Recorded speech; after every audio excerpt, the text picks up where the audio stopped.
every developer write a SQL query in VS Code, right? But most of the people type SQL very, very blindly. They guess the table names, they guess the column names, and they guess mistakes. There is a one MySQL extension with 2.9 millions of downloads that fix all these mistakes. It is called MySQL by database clients. What it is called? It is MySQL database client. Okay.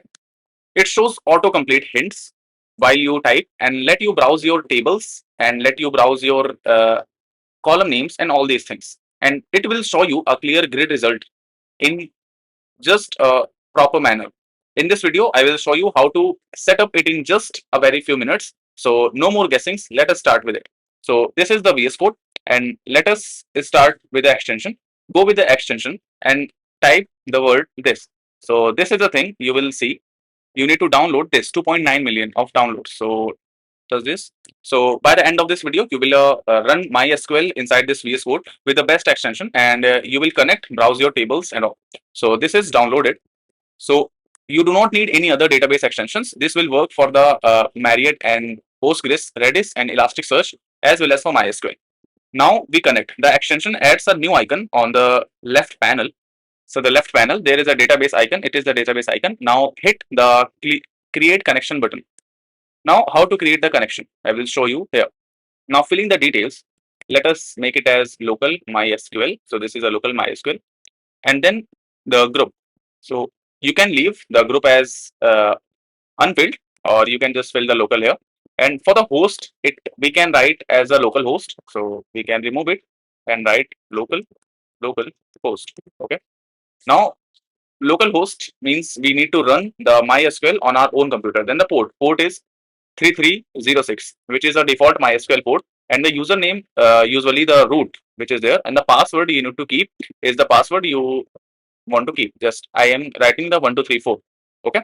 Now hit the connect icon. So success, it is gonna be connected. So it is connected. Now let us save it. So this will be saved.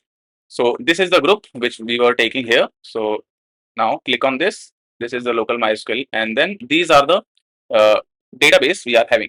So these are the different tables I have. So you can just click on any of the one database to see their queries. Okay. So this is the tables, and these are the queries tables. And in the tables section, you will see the user and the user role. So these are two things. So just click on it, and you will see there is a thing how it is going to be. Then if we select this query, there the table is empty. That's why it is not coming like that. For your new database connections, or if you want to connect any other Postgres and all these things, so just press here. You will get a new connection request, and you will hit connect. And after filling all the details, so if you got connected like Postgres and all these things, it will appear right beside there.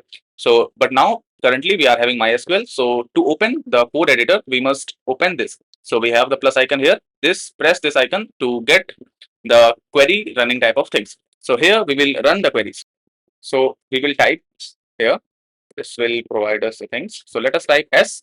This will show you the autocomplete feature.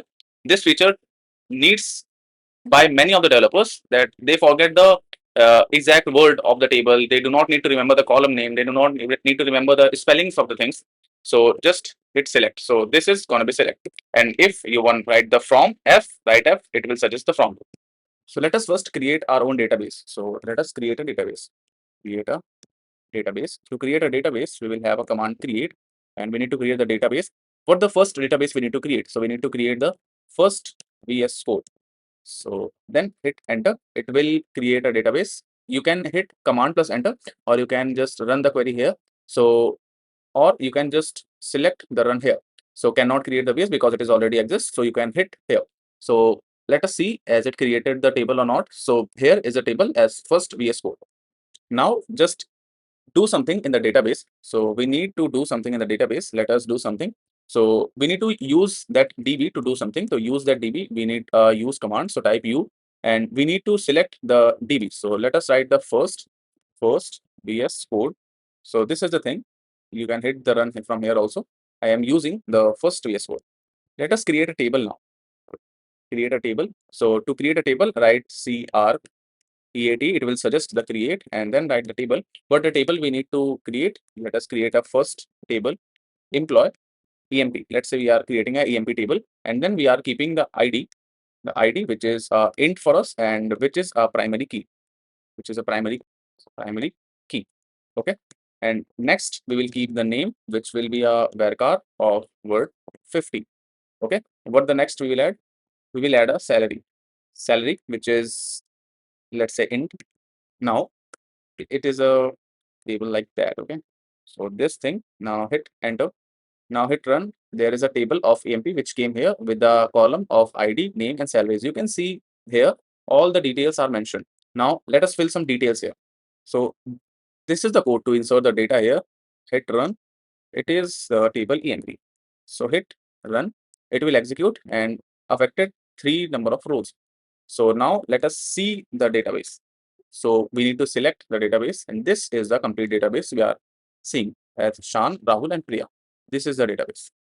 So that was the extension which I was able to show you very clearly. So if this video helps to you, feel free to subscribe the channel. Thank you.